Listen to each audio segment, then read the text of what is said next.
Big Mike, where's Big Mike? Big Mike, hi, Big Mike Simplicity SunStar tractor. We're back on it, fellas. We're back on the Simplicity SunStar. I mean, just a great subcompact style tractor. And Zippo, if you guys haven't been, if maybe some of you have been living under a rock, right? Zippo Varga, he's got like all of them. Went and got all of them. Well, we have two. I have access to. I have mine, which is like almost like a piece of crap, really, compared to Big Mike's. We're going to go back over it. Consider this to be like part 3. Last episode is not going to get watched a lot. It's a lot of technical yada yada about the PTO and the wiring extravaganza nightmare that was.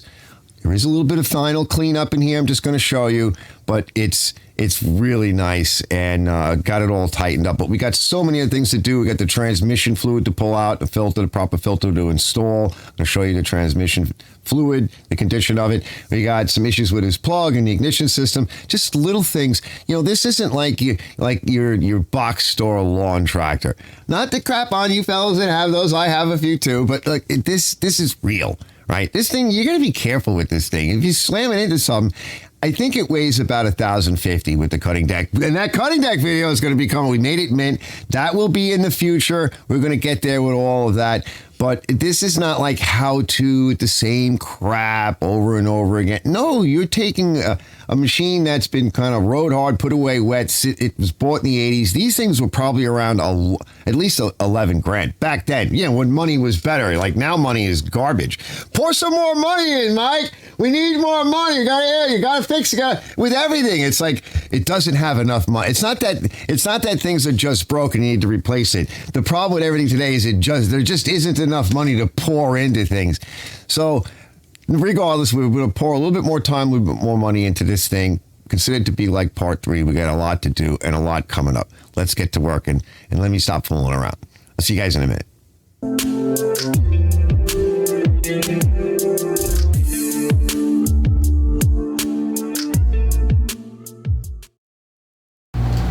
Get these all cleaned up. I want to clean these up too down there.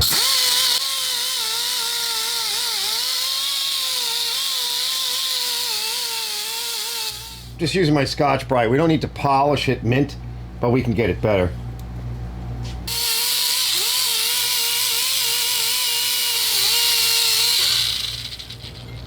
We'll make sure there's no burrs.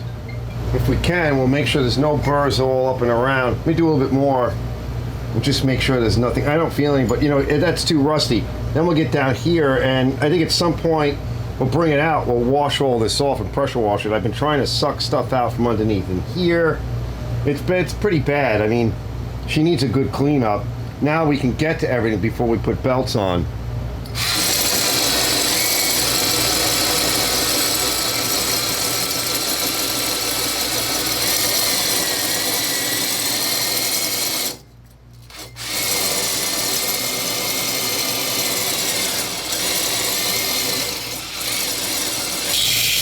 I can't get to the inside.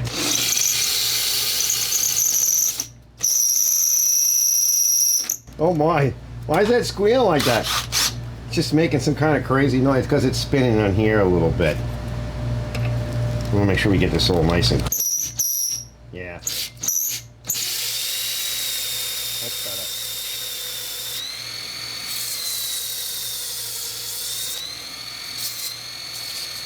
I don't want to keep the camera too close. It's my good camera.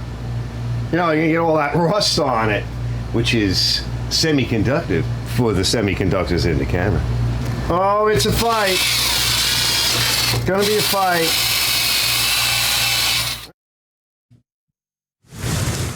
All right, clean this up pretty good. We're gonna put a little bit of grease in it. It's dry now, right? And this is all like sanded up and good and wire wheeled, and it's as good as it's going to get, but it's not crusted. A little damage over there, you can see it. But the pulleys were pretty bad. That'll just burn up some new belts. Get some grease in that, we'll put it on.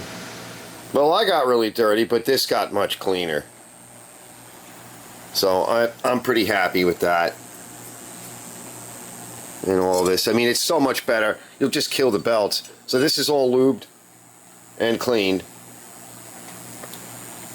Everything. And that face, And I'm not going to pump this full of grease yet. This is going to go outside. It's going to get cleaned a little bit more underneath and around here. Maybe you can spray a little acid on it, and we'll get some of this cleaned up a little bit more. Probably should take these off if they'll come off. But if we can get that cleaned up a little bit more, and maybe we'll spray it a little bit all up and around here just with some cheap paint. So we might want to take some of this off. I've done that before. Sometimes they break, but we can deal with that later. And we have more work to do up in there. So my guess is, if we bring it out, do a little bit of cleaning, then it can come back in for the lube and a final few things. Anyway, that's for tomorrow. It's late. All right, this is done for now. So I measured his belts. I'm getting 34 3/4 to 35. The belts aren't terrible. They're just really old and dry, and they will break. So we're going to replace the belts. Everything is lubricated, all in here, and I may even want to do it again after I wash it. I want to wash in here a little bit. We'll get the belts soon, and we'll put some grease on this and oil or whatever. I'm going to grease that up now, and then we'll wash it. We'll see. Let me see what I want to do. I might actually want to put acid on some of this, and then hit these 2 points one more time right before we finish. Now, so what we have to do now is we have to put this ring on, okay? But there's a problem here because the motor is leaning forward, which is very common. The motor mounts are dead. We're going to have to address that next year. I just looked online, and they're becoming a little bit very not available. We may have to make something, and it looks like somebody welded a washer in here or tried to, and they actually missed the washer. With the motor leaning forward, this becomes in the way, and I want to show you. So this spring here, see how, right? It's a problem because I can't move this, right? With the bolt in the way or the stud, and it has to come this way. So that I can sneak it in for now, but I'm going to have to assemble it in a weird fashion. Mine's doing this, but not as bad. I actually lifted mine up a little bit in the front. To do that, we might have to take the starter motor out. We're going to try to avoid that for this year. But this is all clean. This is bolted on. And when I go to do it, we also have to adjust. See these springs here? We have to adjust the pull on this to set it. And I seem to remember, I think 20 thousandths is your number. But it should be the exact number all the way around. So we want to make sure that this is nice and straight, which it seems to be okay, but we're going to check it again. Lay it on a flat surface, and it seems like it's not rocking, so it seems like it's okay. We'll do that adjustment. We'll get the belts on after I clean it, and then he can come back next year. We're going to have to deal with the motor, and we'll move forward. So we're done here for now. Let me go back to some wiring and finishing up some stuff on the top of the engine. I see there's some issues, and so we'll take care of that next.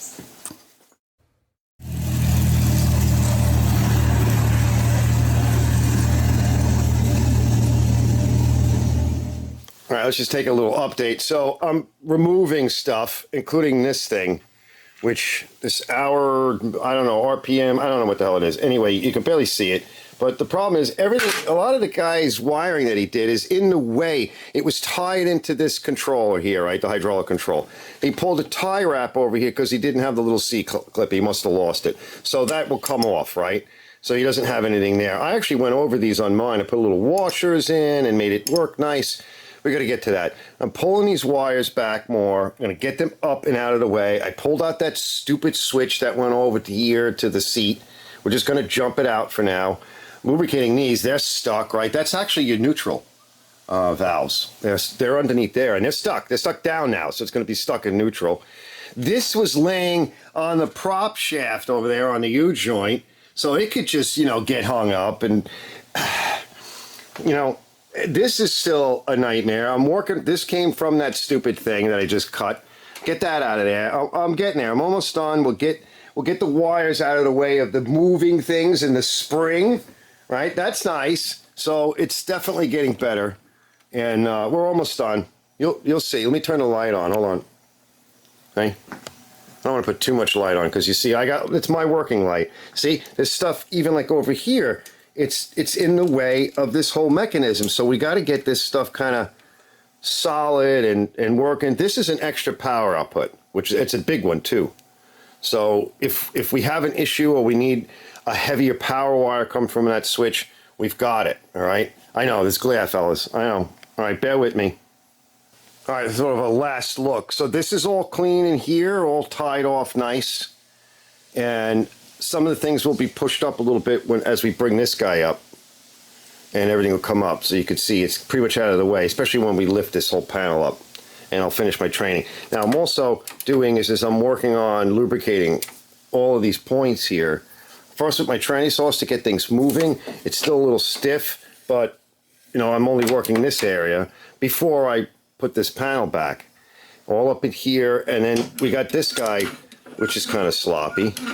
And it also needs to be adjusted in the rear. And then things like this. What I do is I usually put extra washers in, a washer over here. I can get that a little bit tighter.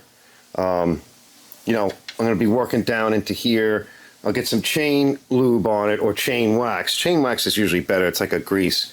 We'll get that going on. You can see here they made some kind of a clip because the clip is gone.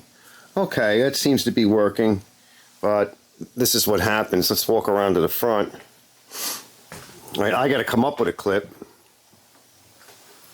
So we could see in here, it looks really good. No issues there. We're nice and clean. Everything's back out of the way. And like I said, I got to train it up a little bit more as I lift this panel. But all in here looks good. Getting more lubricant in on everything. We got the throttle moving better. Wow, so much better. So we still have a little bit more work to do there. Almost done with this. So last look at it. And then we got to find a clip for this guy. Or drill it or something. Not sure yet. We could probably even drill it if we wanted to. Real careful, and we could put a cotter in. Let me see what I have for that. I might have that clip.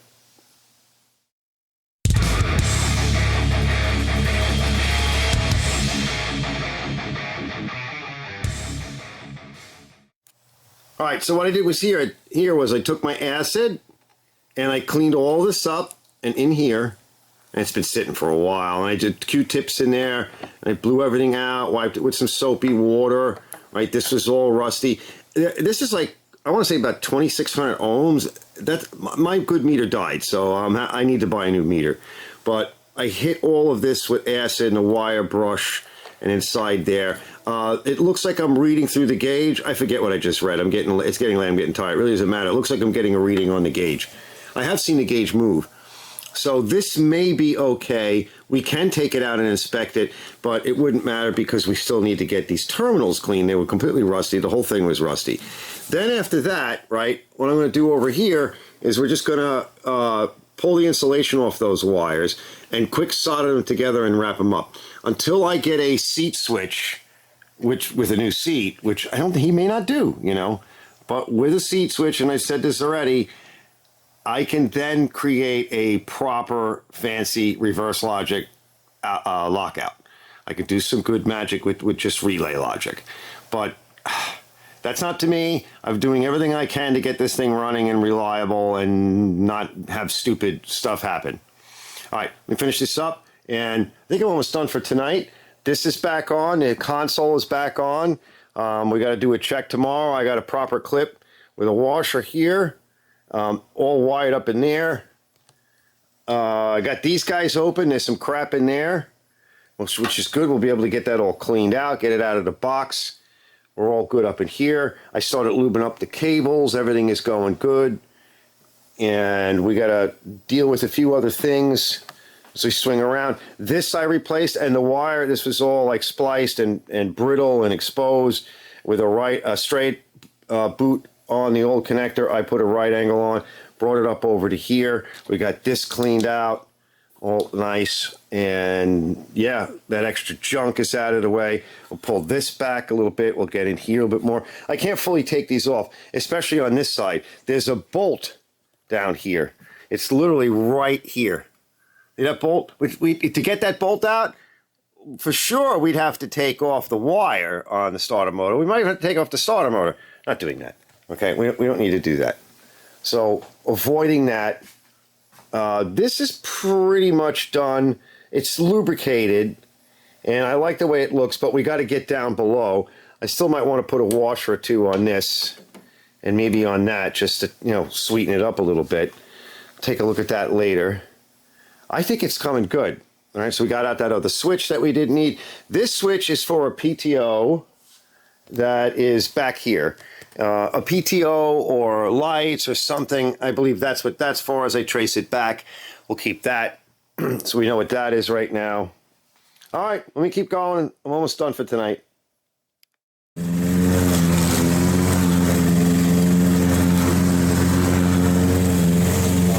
A lot of these wires, they require a bit more heat. And I like these because they shut off when you release the trigger. So you can still buy these on like eBay. I think that's it, fellas. I think we're good. Let me get in there and take a peek. But I think we're good. All right, I'm going to wrap that up, trim it, wrap it up, and then we're going to spray a little chain wax on these connectors here, put it back together again, and call it. All right, I'm happy with that, although I'm not happy doing that. Like I said, I would like to prefer to do it right. The seat's not in bad shape. I don't know what happened to the switch. I mean, that's the last person screwed up. Nice thing about these is that you can recover them. But anyway, let's move on. I got more stuff to do. Oh yeah, no problem. Yeah, I grabbed it. Let's get this out of the way. Let's see what it looks like. Now this is a special filter. We'll talk more about that in a bit, but we're trying to get like this filter. This is original equipment, this filter. We'll get this all cleaned up, and then I'm going to dump the fluid in a little bit. But Big Mike's here! In the house! In the house! Hold on. Yeah, it's not bad. Not that bad. Yeah, she's not bad. She's in good shape. It's beautiful. And it's Mike! Yeah. All right, let me. All right, this tire's having problems holding air. I put a little bit more stop leak in it. We need to just borrow this tire a little bit longer. Well, we can see. I got to get to that. Is it that one? Yeah, that's the one we got to get out right there. So I'm gonna have to stick a small pan underneath and then pull that other one through and keep this tire filled for now. But that should be nice and pink and see-through, right? That's how we're going to adjust it. It's probably a little high. It should be about an inch above in that vent tube. And that's how you set it. So let me get to work on this. We'll get this evacuated. Oh, we can see what came out of the filter, and it's very dark. You know, ignore some of the debris that fell in the pan. We still got to get back there and clean. But yeah, you see how black it is? Well, dark. It's very dark. It's burned. So here's the first pull. But look, you can see on my fingers, right? That's clutch material and whatever else, dirt. That's bad. That's not good sign. I think there's that goop on here.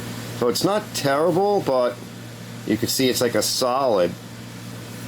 And it's in, okay? It's deep in the oil. So, you know, that's why I'm glad we're doing this. So that this is probably this factory. All right, I'm working with one hand here. A little bit of stripies, nothing terrible. Okay, so a lot of what came off the top, which would be the bottom. So this is actually what was sitting more on top of the column. So that stuff, that muck, we were able to get out. And there's a little stripey in there. I think this is just old and, yeah, I mean, there's wear in there, but we're okay. Let's get rid of this and get some fresh in. All right, so we're ready to put tranny fluid in. Got the plug back in. We got to put the filter on. We're going to go with the Stens. It takes about 6 quarts of Type F tranny fluid. In this case, this is hydraulic fluid. So this will work really good. Got some good stuff. We got the good stuff. And I'll get a little bit in that filter, wipe the seal a little bit with some oil. Well, and then, fellas, I got to go underneath and just wipe the area real quick and put the filter on, and we can start loading this in whilst I do other things. Oh, so nice. Probably going to pee all over the place, but we're just going to fill it up a little. Let it soak in. Yeah, give it a minute. I'll wipe down the gasket. Yeah, it'll suck in. See, it's going in. All right, we got 4 quarts installed. So we're going to have to turn it on. We got to wait. Because look. See, let me get out of your light. That is pretty much where we want to see it when it's warm. About an inch. So we got to leave it for now, but that's enough in there to get it started and run it.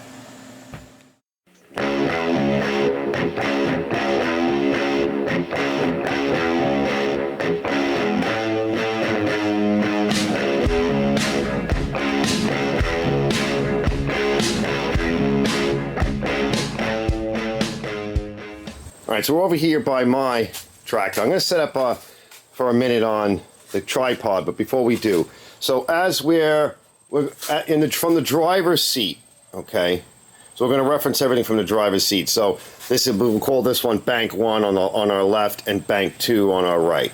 All right, and these are the plugs. Now we're going to look at the part numbers again when I put the camera down and I got my glasses on. But look, you can see this one is a little bit carbonized, and this might be the hotter plug. You see the oil too? You see it all around? And I'll give you the part number on that in a minute. And then this one here, you know, on bank 1 on our driver's side, this one's looking real good, fellas. Touch of carbon on one side, a little chocolatey, no oil. Now, we can't have a plug correct a cylinder issue, but we can help it along. Since we need to order some plugs, we're gonna, let me take a look at this. Let me set this thing up. We'll take a look at what part numbers they are, and then I'll try to differentiate what I did. I know I have my notes somewhere.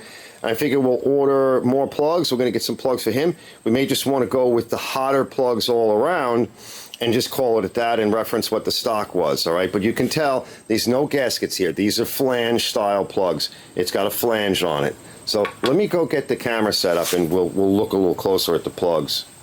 And as on the inside of the adapter, or on the outside of the plug, we have no C's. And then on the outside of the adapter, okay, we have the Loctite. And so we're just going to insert that and tighten it as normal, maybe just a scotch more, and walk away. All right, so this is the one, all right, that's been drilled out for that thread insert. So what we're going to do is we're going to take our brush and a little bit of solvent, some brake cleaner. We're going to clean this out, blow it out, get it good and clean, and then we'll put the Loctite on. Now the insert is already clean, so we're going to do this. And then we'll install it.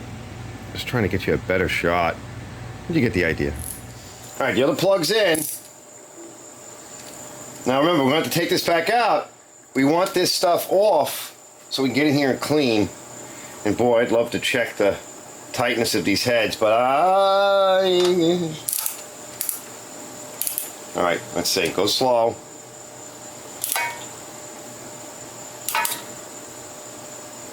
That's it. Now, leave it. Fortunately, it's the end of the day. It's Saturday. I like to do a live. It's getting late. What I am going to do is leave it, and it's either tomorrow or Monday that we're going to be kind of starting this thing up. I'm still putting some fluids in. What I am going to do, though, is see how cracked that is and beat, and it's rusted in there. We're going to find another boot. We're going to replace that end. I'm going to check over the other end. I'm also going to put on mine and this one as well. We'll put some Dow Corning grease on there, silicone grease. I'll show you that. It's a dielectric grease. So we'll get to that in a bit. So this broken boot is what caused that plug to rot, especially because this thing gets left out, and it's got a bit of a hard life. Let's just massage it, see if we can twist it. Got to give it a chance to. We might cut it off, but usually this stuff works at some point. This is my tranny sauce. We just need, we'll stick a screwdriver in from the back. I don't want to damage the wire. Try not to put it through my finger. Right, and just want to just made this stuff up too. I made up a little fresh. Yeah, she's already going. Yeah, a little stuck, There you go.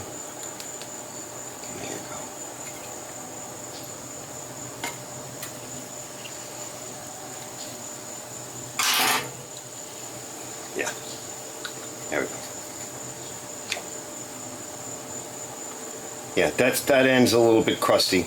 So let me go find, I should have a boot somewhere. I try to save these from coils and machines that I scrap, although I do use them up, fellas. So let me see, and what we'll do is we'll just peel this back. We'll open it up with a pair of, close cutters. We'll kind of open that up, spread it out. I have a plug crimper. A lot of times the spring is broken off. So I'll go find that and we'll put it back on. And then that will be done. And I'll show you the silicone. All right, I've got a nice piece. This is our lead. And we'll kind of get our reference. Yeah, that'll work. All right, so we'll crimp it on like that. Now we need to start the crimp with a pair of pliers. Yeah, that should be good. Right about there. We're going to kind of start our crimp. Get it kind of in the right position.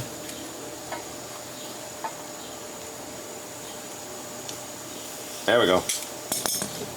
Now you can just crimp with a pair of pliers, but yeah, we look like we're okay. You want to shove it forward a little bit. I think we're good there. We have a good engagement.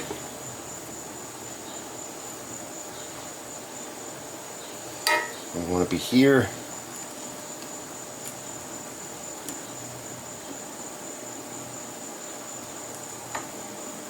I want to be up a little further. A little fresh spot.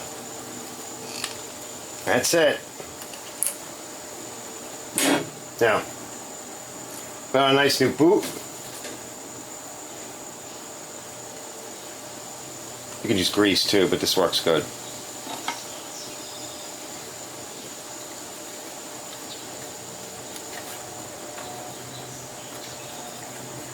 In. I think this will be the last thing I do today. Now let's go get our Dow Corning stuff and a Q-tip. We'll do both of these and then we're done. So I know everything's always bright because contains silicone designed to meet mil spec 8660. So electrical insulating compound, Dow Corning. This stuff works really good, and to keep all the junk off of this, I'm just going to splooge a nice amount in there and then run it in with a Q-tip. I already used the other side on my machine, and that's it. And nice crimp, nice everything. I'm gonna go clean up the other side, check on that, and yeah, tomorrow or the next day we have a few more things to do. This puppy, she's really coming along good. We're going to get it outside for a cleaning, get it running a little bit, check on a few things, get the tranny topped off. Mike, I need to make part 4. Can you bring another bucket of money? We need. Oh, you always need a fresh infusion bucket of money, right? But Mike, bring another bucket of money. It's not a lot of money, fellas. It's not that bad. It wasn't that bad, but it does require you throw a bunch of money at it. Now, interestingly enough, there was no real parts cannon ever fired at this system here. I think of it as everything is a system to me. I'm sorry. I'm using arch terminology incorrectly for you fellas. This tractor. My daughter and I are always joking around, and some of you fellas know. Inside joke. So we're almost there. Next episode, we're going to run the thing up. We got to run the tranny fluid in, get everything hot. We have some tuning issues. In fact, tuning issues go on a little bit further, but I won't make a big issue of that. This carburetor is very adjustable. However, I'm not going to take it apart just quite yet. And by the way, my carburetor, the bowl is glued on. So I told Mike, at some point, I think this coming up season, I'm going to get maybe a parts carb. I'm afraid that when I pull my bowl off, it's been so heavily glued with RTV, maybe even epoxy. Could be something really wrong with it.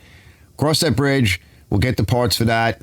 More recently, 4 of the engine bushing kit. 4. It's 4 pieces, so you need 4. Only 4 were there available. Something I got to talk to him about. I think we should buy him. I did mention it to him. I don't know if he did. We're going to have to look again. There's so many little things to take care of on this. If we have to make them, we'll make them. Briggs is making the parts for this. Who owns Briggs now? China? I don't know. Stay tuned for part 4. We got a lot of cool stuff coming up. It's a series. And I don't like to call them part 4 or part 3. My idea here is I do the same thing at work. Like I like to stop when there's a natural break whenever possible. This way, when you walk away, you've kind of finished buttoning up a few things. A lot of times we get called away. We all know what that's like. And then you go to put stuff on, covers on top of something that was not tightened or was missing something. So I've always developed these different ways of getting around that. And one of them is a natural break. For the most part, the series is got videos in it that will take you through a particular step and then end it. And then all this other new stuff starts in another part of the series. That's what we're going to do. We're going to try our best to get it done like this. And now that it's a bit more, it's winter, it's freezing cold and windy today. All this stuff took place like during the summer for the most part and towards the fall or very, very early fall, late summer. And now that I have a little bit more time, I can go through these videos and get them out there for our viewing pleasure. I'll see you on the next episode of Archer's Garage.